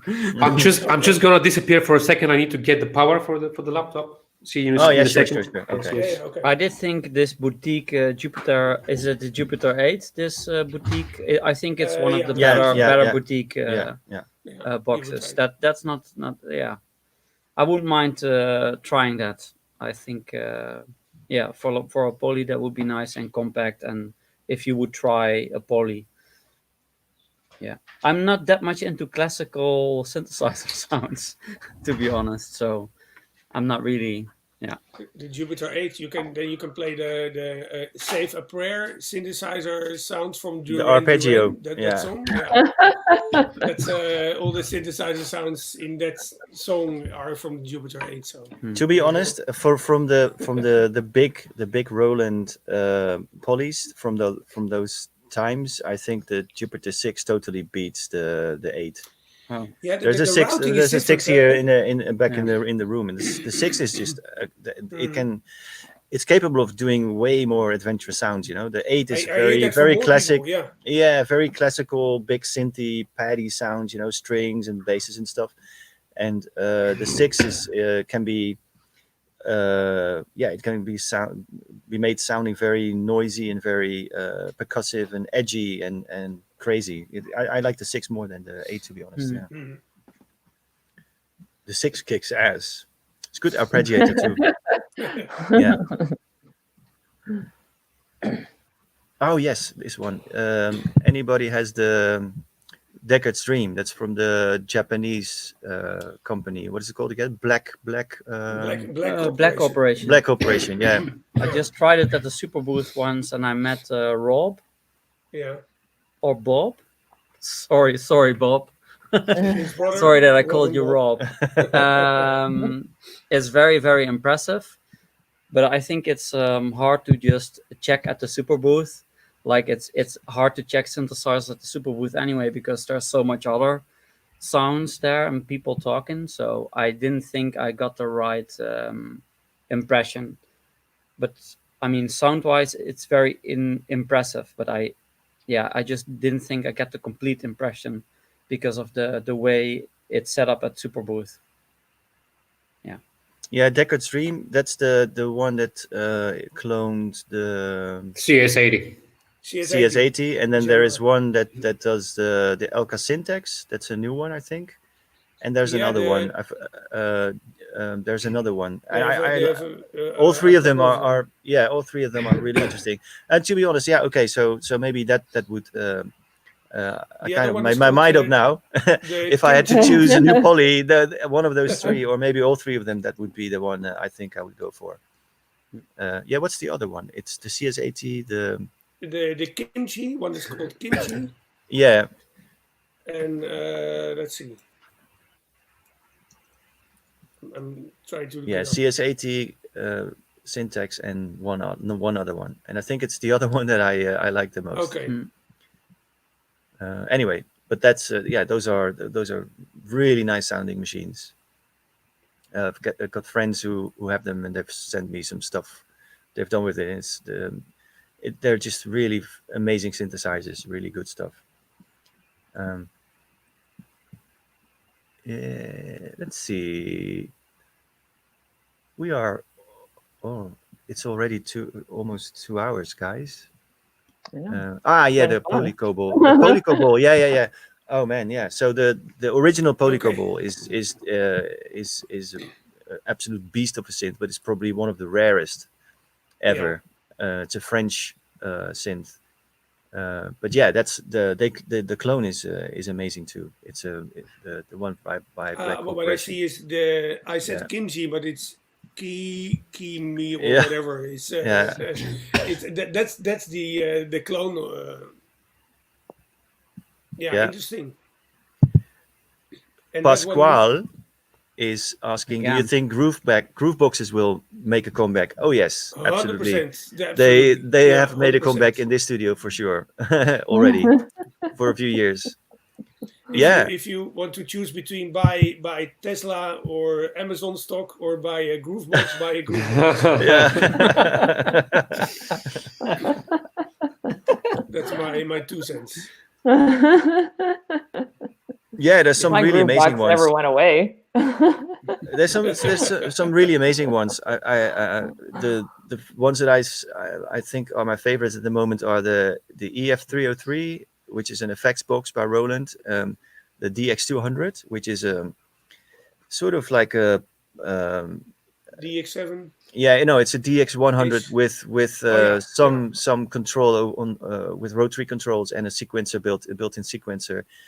And the effects are pretty crappy. They distort very easily. But if you take the effects off, it's just a pure FM synthesis with step control, almost like the DigiDAC, these days. But it's simpler and it's sort of more basic. But it sounds absolutely amazing. And there's another one, the SU700. I'm gonna get that out of the dust again sometime soon because I really love those. Grooveboxes. Oh, are Electron qualified as Grooveboxes? I think when people talk about the comeback of Grooveboxes, they're mentioning the 90s ones like the MC303 and from those times. MC909. Yeah. Like workflow wise, maybe yes, but Electron is way more modern, of course. Than So I'm not a Poly guy, but I'm a Groovebox guy. yeah. I guess. What about you, KiNK? Are you into Grooveboxes? I haven't experienced them in the 90s. I mean, I wish I could have something which I would love to use one machine for a show. So in a way, yes. Like a workstation. Yeah, and I'm having this pretty crazy unit called Lap Loop. So two guys in Milano, they do this. I guess it can qualify as a Groovebox because it have a kick generator, it have a noise generator which you can use for hi-hats and snares. It have 2 oscillators, it have a sequencer. So I guess it's some sort of a one box which you can use for everything. Do you use it live or in the studio or both? I used to use it live. It's a friend of mine used an expression for this machine. He says it's a beautiful horse you cannot ride. So it sounds amazing. It sounds amazing. And what's the most fascinating thing with this unit is it have an analog memory. It have a bucket brigade chip, like all those delays. So when you want to create a melody, basically you cannot input any MIDI notes. You cannot put any notes. You're storing voltage in the memory, and the way you store voltage is the way you store voltage is by sampling an LFO by hitting the position of the LFO in a certain moment with a gate, the rhythmical part of the unit. So you randomly sample an LFO, and you're storing that information in this this analog memory. But to keep the story short, this delay chip, the function of this delay chip is to forget. So after a while, this voltage starts to degrade and change. Deteriorate, So after 3 minutes, this melody you have starts to go with less than quarter tones in a certain direction. So that's quite fascinating about this unit. So that's the best. And I love it, but this version 1, which have the sound for me, it's just not possible to synchronize it, and you have to be a DJ a little bit. And I used to bring it to my live sets. You have to, it can lock in tempo, but it cannot lock in phase with your other equipment. So you have to. Tony, I think Tony uses one. I think. Yes. He's using the version 2. Okay. Which the guys try to make the sound a bit nicer, and again I was saying the same thing about the Novation synths. I like the sound a bit harsher. So for me, the laptop version 1 is a bit better because it sounds a bit more metallic and more annoying. Okay. Yeah. Tony have the version 2, which is synchronizing well. It have much better connectivity. It's more controllable. Yeah. So in terms of Grooveboxes, I guess for me is the lap loop thing, and I would love to see more machines which are generating, kicks, drums, and melodic elements, and I can use one box to improvise. I don't know if I don't have much experience with others, so I don't know.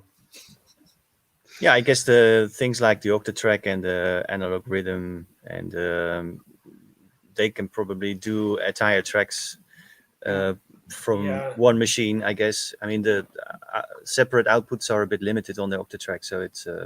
But yeah, you could theoretically do a DJ set on just one Octatrack. Yeah, drums or one machine drum.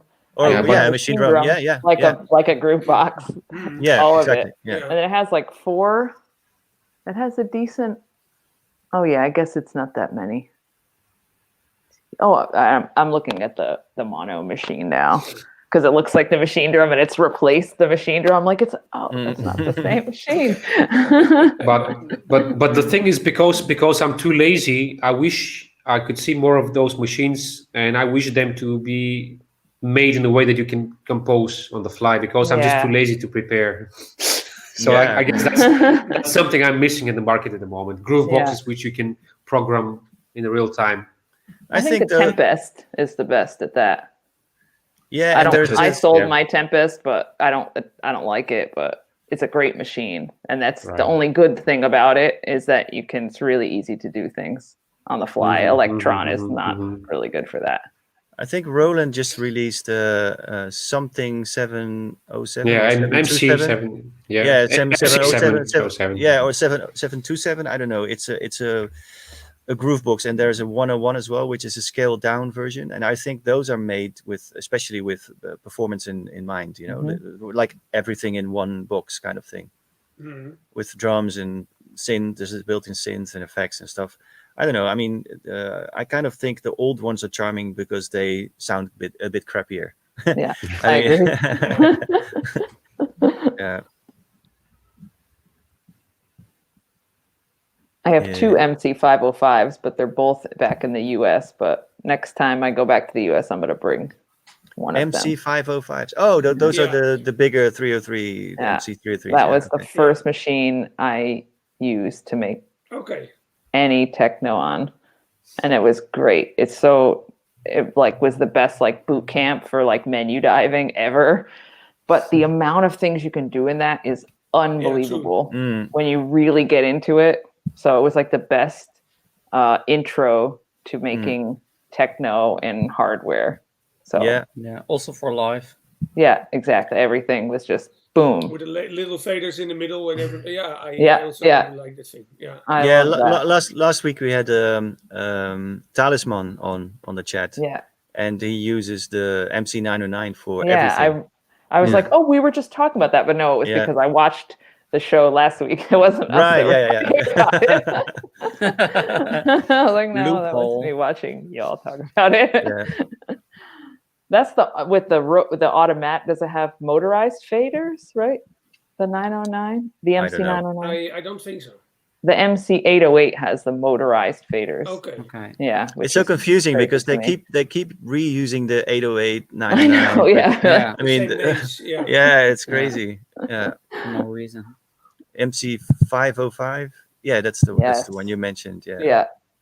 And I saw another one, the RS7000 in the comments. That's a good one too. Mine has that. It's the Yamaha Groovebox, and I really like that one as well. Yeah. I had an RM1X for ages, and I did all my music on it for years. Right. Yeah. And it's not it's a good MIDI sequencer, but it's really bad for doing music. Yeah, it just had a good distortion, so my kick drums were badass. The same sound engine as the RS7000, I think. The same sound engine. Might be. I think this RS7000 was more expensive, so I couldn't afford it, and I think it was a lot more versatile. Okay. Yeah, I'm not sure though. Here's one, last one. Microtuning is quite trendy these days. I don't know if it's trendy, but it's yeah. I mean, I think Aphex made it famous. Monologue Base Station 2, yeah, with the Aphex. What is it? There's a software update Okay. or something on the Hmm. Base With Station 2. some Yeah, patches or something. Hydrasynth. Hydrasynth is actually a poly that I find very interesting too. Now maybe I am a poly guy. I don't know, but Okay. After all. my poly feelings are starting Yeah. to emerge. To show themselves. Yeah. Has anybody tried doing out. their own microtune scales? Is the question. No. Well, I'm obsessed with Monologue and Minilog, and I got them because of the ability to do the microtuning. I ended up loving them because of this instant MIDI looping feature inside. So, but yeah, I love microtuning. I think, but I'm not making amazing new scales. I'm just detuning everything with less than quarter of a tone. Yeah, So that's what I. it just brings the Yeah. oscillator alive, but it's not a brand new invention of a scale. I'm not reinventing the 12 semitone scale. Yeah, I'm not that's doing anything new, just a little yeah. live. I'm the same. I do a lot of detuning things. I don't sit down and design entire scales and then try to make a track with it. But I do have a lot of analog sequences which are non-stepped. You know, so they're basically continuous voltage and yeah, sometimes you even if you try, you couldn't get them in perfect tune. So you can work with that and try to make it sound in such a way that it kind of yeah, sort of has a little bit of friction in tonality. So in that sense, yes, I do things with micro scaling, but not actually designing scales as such. But I think working with modular or with voltage in general, you very often end up with things which aren't perfectly in tune but sound great nonetheless, you know, Yeah. or sound right in your ears.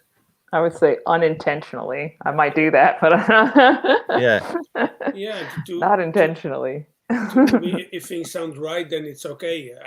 I don't mind if they are then not like, you know, in tune as it's supposed to be. If it sounds right, it sounds right. You know? Yeah. Yeah, I mean, it's funny how the brain works, because some things might not be right if you measure If you measure the it, frequencies, yeah. but still, if you slightly detune something against something else, or even within the same instrument, it might sound more pleasant or more interesting to the ear. Yeah, it's funny. I have to say, my experience by dealing with Eurorack, modular voltage, or those keyboards, I quite enjoy doing the things manually with the knobs. And once I try to detune and create a scale somehow numerically with the keyboard, I prefer the hand way. I prefer to listen. And once I Yeah. am trying to, how to say, manufacture, create a scale, I don't know. I'm overthinking it, and I end up doing nothing. So I would say, for me, it was much more creative and enjoyable just to deal with the sequencers with knobs instead of creating a scale. So for me, creating the scale didn't work well so much. It was more Yeah. like enjoying the tuning by hand. Yeah, but it is micro tuning nonetheless if you do it that way. Yeah. But more random, more Yeah. By ear, basically. Yeah. intuition instead of knowledge. Yeah. And that's a good one to end, I guess. Maybe we should all take some time to promote our latest thing, if there is any. Are you doing any releases? I saw you have something new, KiNK. I just released a record. Yeah. I run a tiny little label called Sofia, named after my hometown. Nice. And the third record just came out 2-3 days ago. But I managed to squeeze 5 tracks on the record. They're quite diverse. Tempos are going from 120 something to 140. There is ambient kind of a track. It's a funny record because I did it when the whole Corona craze started, and I was afraid to go to the studio. We were doing a big renovation in my place, so temporary. I was homeless, living in my mom's place with just one of the monologues by Cork, and I was just looking for a way to relax and not be stressed so much with pregnant wife as well, and I just made a funny record all over the place. And that's it. It's not house, it's not techno. It's just a bit of everything, and it's fun. Cool. And you, Colleen, you got anything coming up? Yes, I have things coming up, but it's not been announced yet. So. Oh, you can't talk about it. So yeah, 3 things coming up, but Okay, cool. Right. You want to leave it at that. And Robin, I'm working on something. I'm working on an EP for a certain label that has asked for music for me. I'm also working on a remix at the moment for someone. I'm not able to tell yet for who, but I'm really happy with that the guy asked me. And but basically, as I said earlier, I'm waiting for my new monitors now so that I can get fully up to speed again. Nice. Hopefully early next week. Yeah. Oh wow! Okay, after such a long wait, that's great. Okay, cool. Yeah. And Albert, anything I don't know about? I finished an album, so cool. It's a lot of tracks. We still have to figure out the right order, but it'll probably be out early next year. And there's some collaborative projects also happening and being released, as well as the tracks that we finished, Jochem and I. So yeah, we worked on it without having a plan for how and when to release it, but we just want to get it done and see what the sort of collection ends up like, and then we decide what to do with it. So who knows? Yeah. All right. Cool. Well, great hanging out, people. It was really good to see you all. Hanging out with you too. Awesome. Full house today. I must mention to the people in the who are hanging out in the comments with us. Thanks for joining, and sorry if there's anything we didn't answer. If you have any more questions, though, we have a Discord server. The link should be in the description of the video, and that's a place where we hang out after this. And it's been up and running for a few months now, and it's becoming a really nice place for producers or people who are music enthusiasts in general to hang out and to learn about new stuff and to keep in touch and to hang out. And we do this Knob Twiddlers hangout after party there every week, just after the show, just to continue the chat and to answer any more questions. So have a look and hopefully see you there. And thanks again, people, for hanging out. It was great to talk to you all, and ciao, bye bye. Thank you, everybody. Thank you. Bye bye. Bye bye.